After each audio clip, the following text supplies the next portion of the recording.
So, Mo, thank you so much for joining me here today. I have to say, I'm very excited to have you here because I really believe that the concept and the vision behind the Celer Network is definitely the future. And we're going to talk about it a lot. And the whole skill-based casual gaming, I think, is a hot topic, and we must talk about it and educate people about it, right? Yep, definitely. Maybe for those unfamiliar with the CelerX, can you tell us what you do and who you are? Sure, definitely. So first of all, thank you very much for having me here, Simona. It's glad to be speaking to you, who is like also very much share-minded in the space, and very much a thought leader in the space. So what we do is we're CelerX, and I'm co-founder of CelerX. And what we do is that we build a fintech and gameplay engine powered by advanced blockchain technology and also machine learning technology to help mobile gaming developers to monetize their game through the form of real money esport. So that is, what we do. It's a kind of a long thing to kind of unpackage, but from a very high level, we allow game developers to drop in their game content into this wholesale solution so that their game content can be transformed very easily to a form of esport that people can play with real money and get real cash reward. So that is what we do. Great. And you recently, actually, I think this week, you announced that you surpassed $3 million in a player winnings in 1 month.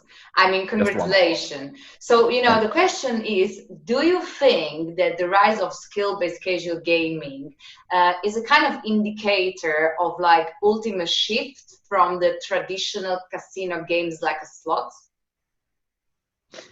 So the way I think you raised a very good question. Like when people talk about real money gaming, what mostly people thinking about is immediately connect to gambling and casino machines. That is definitely one kind of real money gaming. But from the point of our view and kind of our vision here, what we see this transition is actually a transition through the traditional esport. Where you have like big players playing World of Warcraft and very heavy games that you have to kind of gather people around in a stadium to kind of see they compete, to a point of you just pull up your smartphone and you can just compete with other people on these relatively light and small games. So that's where we see the transition is going to happen. And just like today, people are winning millions of dollars in these black label esport competitions. We're transforming the esport from elites esport to people's esport. So this is like what we're trying to do here. So it is, I would say, from a demographic point of view, it is also very different from the traditional casino slots. So most of our users are actually young generations. And not exactly kind of the typical demographic you would see in the middle age or even beyond the kind of age class group. So we see this as kind of a new trend to kind of bridge the black label esport to the casual and kind of a post esport is what we call it. Cool. Can you tell us a bit more maybe about the demographic, like what you see actually from your data? Yeah, absolutely. So from currently what we see, we are seeing about 65% of our users are actually young generations, female users from like 20 to 35-year-old. And then there are other class of users, of course, that is also male focused and sometimes in the more aged group. But yeah, so that's kind of like our demographic is very, very different from like traditional casino things. But very much matching today's kind of esport graphics as well. Exactly, you're bringing kind of like the skill-based gaming. That's why I think that the skill-based casual gaming is a great name, because you're bringing to people esports in, let's say, like more understandable way, if we can call it, right? Yep. And but it's also the way it's the platform for monetization, like that's clear. So how much more effective is a CelerX in terms of monetization for casual games compared to traditional advertising? Yeah, so we have developers that build on top of a platform, also publish the game in other ways. So we have a pretty direct comparison. The difference is almost 10 times, in some cases even higher than 10 times. If we look at the ARPDAU, which is average revenue per daily active user, on our platform, the average ARPDAU is at about 80 cents. Which is like really high, comparing to what you usually see in casual games, where the main monetization is through advertisement, and also the revenue stream is ARPDAU is like in the cents level, maybe usually not more than 10 cents. So that's kind of like a paradigm shift that we're seeing here, and that's why like developer actually love us and kind of work with us almost immediately, kind of to onboard the platform. So yeah, and also, yeah, sorry. Yes, no. Oh yeah, and also one thing we would like to note is that the monetization, what is driving the monetization behind all this is actually your user engagement. User really love this, right? So on average today, our users spend about 15 minutes, that is 50, on our platform per day. So that is what's driving the strong monetization here, because people love the form of competition. People love the way we structure the application, and also the fun, kind of the enjoyable matchmaking process of our application platform. Excellent. And what do you actually think about this different kind of the way of monetization for the video developers is actually in-game advertising? So what do you think actually about that concept, which is clearly a bit different from your, but I would like to know your opinion. The in-game monetization are mainly two ways. The first way is in-app purchases. We know recently Fortnite is having a pretty big fight with Apple, and this tells us all, right? Like even the biggest and the strongest game developer is feeling the pressure of monetization when using the IP-based monetization. It's low conversion. The customer acquisition cost is growingly high, with the whole industry getting more and more competitive. And sometimes it's not very sustainable. It doesn't have the kind of a rolling process there. So that's why we see and view that in this industry, aside from just the in-app monetization and also in-app purchases, there has to be other alternative way to monetize the great content the game developer built. We also envision that this goes beyond just the casual games, because casual games, not all casual games are skill-based, but many casual games are skill-based.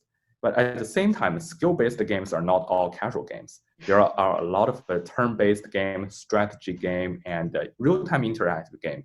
Is going to really kind of ignite this, people's esports space, that we will be able to generate a lot of good content when people are competing with each other, and at the same time having a lot of strong social relationship actually built on a platform that is interactive between users. So that's where we see this entire sector goes, and how this differs from the traditional way of monetizing. Because traditional way of monetizing, it is really just like making money out of user.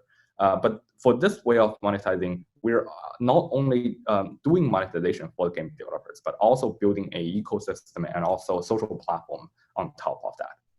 Exactly, no doubts. And you already partnered with some pretty big name developers. I mean, including like Animoca brands and Infinity Games.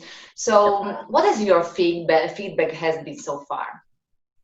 So the feedback has been, so first of all, we appreciated some of our early stage developer partners very much, because they work with us in terms of the whole process of tuning and just kind of refining the whole developer onboarding process. So far, their experience has been overwhelmingly positive. For some of the developers that we work with, like Taito from Japan, like Animoca,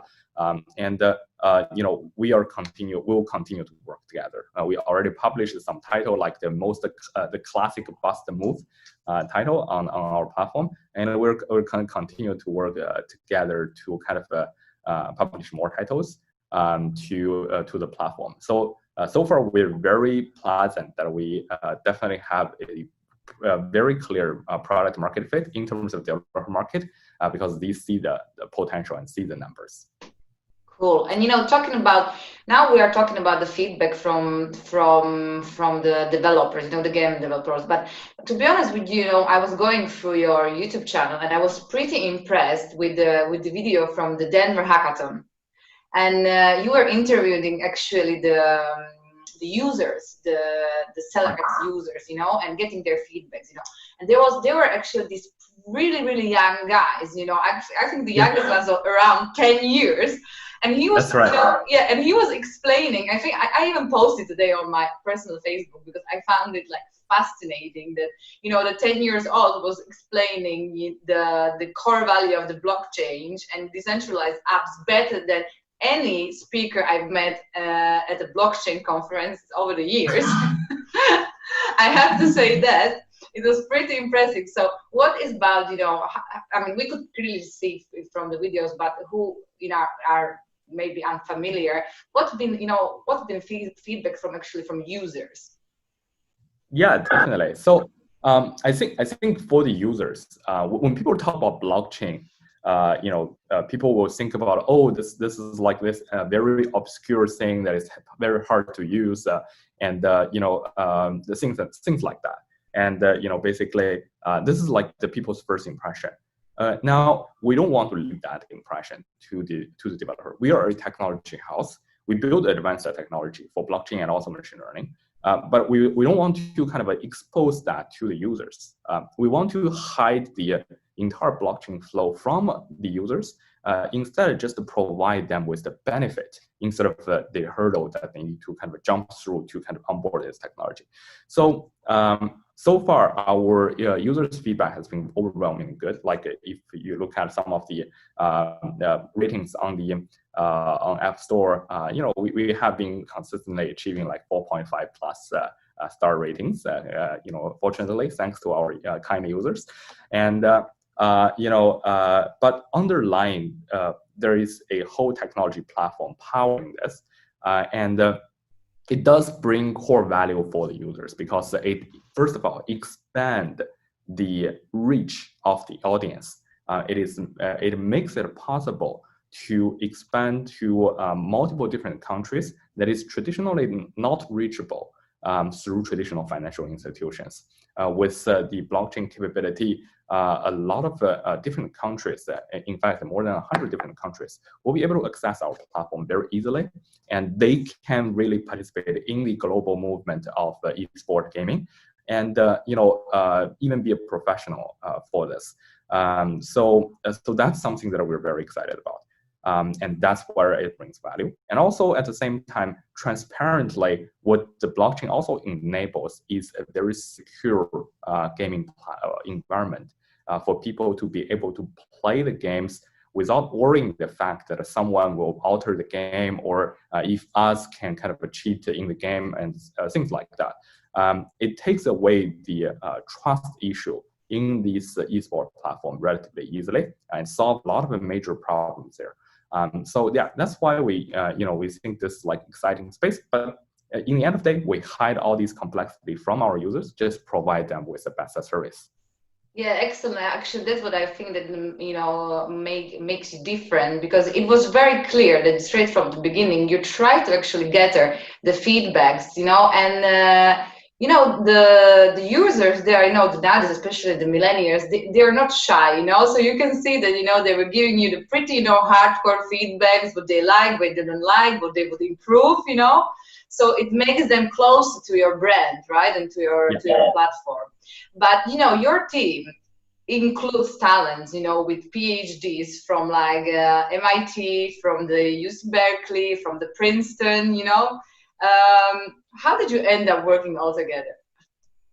Yeah, that is a very interesting question. I was born and raised in China, and then came here for my PhD study. Over years, I got a bunch of friends that is going to the same route as I did. Then I got a bunch of close friends that are all working in various different principles displaying in computer science, like system, distributed systems, and machine learning, and security, and networking. So these bunch of system people basically then, when I moved to the Valley, I say, okay, because I was in the blockchain technology very early in 2014-ish. So back then it was 2017 where like the big boom of like everyone is talking about blockchain at one point. Right? So, and then I say, okay, so people want to learn about blockchain. How about I just organize a club that anyone can join, and I will talk about blockchain. I will talk about like different blockchain topics every week. And this is where we actually meet. But some of us already know each other pretty well before. So for example, Junda, who was from Berkeley, was actually my academic uncle. Okay. And Qingkai was like one year junior than me when we were doing undergrad. Pretty average people, right? Yeah. And and then we get together and talk about the technology, and we say, okay, blockchain needs us saving. Like, right now blockchain technology is like too young, and we are all very passionate about this. So we started the company as a very much a technology house to solve the problem of blockchain scalability, to make blockchain easy to use and hide all the complexity from the user. And then we kind of over years start to transit from just focusing on technology, but also focusing on adoption of the technology. So that's where like kind of how the growth and how the evolution of the entire team starts. So we can say that education brought you guys all together, Yeah, that's right. Yeah. So, and in general, what's the long-term plan for CelerX? Yeah. Well, so the long-term plan for us is that we want to grow to the top one globally for the esports monetization platform with the technology advantage that we have. And we want to hold a very open and transparent attitude towards our developers in terms of data sharing, in terms of helping them and empowering them to do user acquisition, to amplify the platform's capability. So yeah, that's kind of like a medium-term vision, but an even longer-term vision here is something underlying this. That is, while we're bringing users into the platform, into the gaming platform, we're also bringing outside users into using the underlying blockchain technology. Even though that they don't know it yet, we're hiding this from them. But at one point, we can tell them, hey, you know what? You're actually already using blockchain technology. And here is how you kind of transit from entirely transparent to that technology to a more kind of exposed way.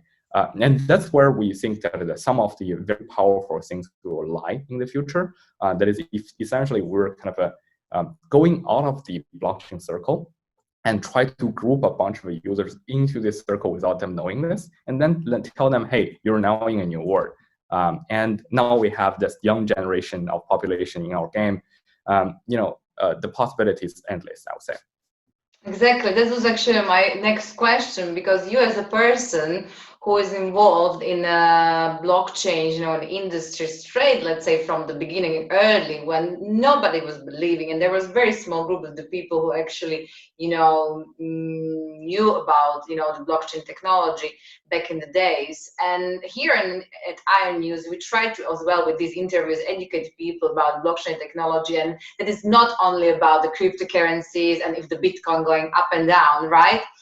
Because there's much more. And with the gaming, as you said, you actually can in very non-invasive way educate people about the blockchain with the gaming, without that they would really realize, or we were pushed to use the blockchain technology, right? Right.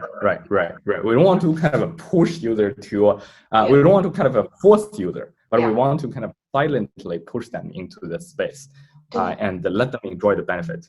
To actually to find out the benefits. But so the question is like, what is your What is your hope actually for blockchain technology in the future in general? Like, let's say for, for your kids, the people who's going to be here, in 10, 15, 20 years, they're going to use the blockchain technology. Yeah, so the way I look at blockchain is always I draw the analogy for blockchain and the internet. Internet, like if you think about 100 years ago, how we are delivering information is we had an information network back then, but it was mostly constituted of pigeons, like birds flying around, right? So this is how we deliver information back then. But then internet happens. It makes the information delivery and information transfer as fluid as water. Basically, it's a real-time, instant, and a constant delivering of information. And that infrastructure itself enables explosive evolution of technology over the past 20 years.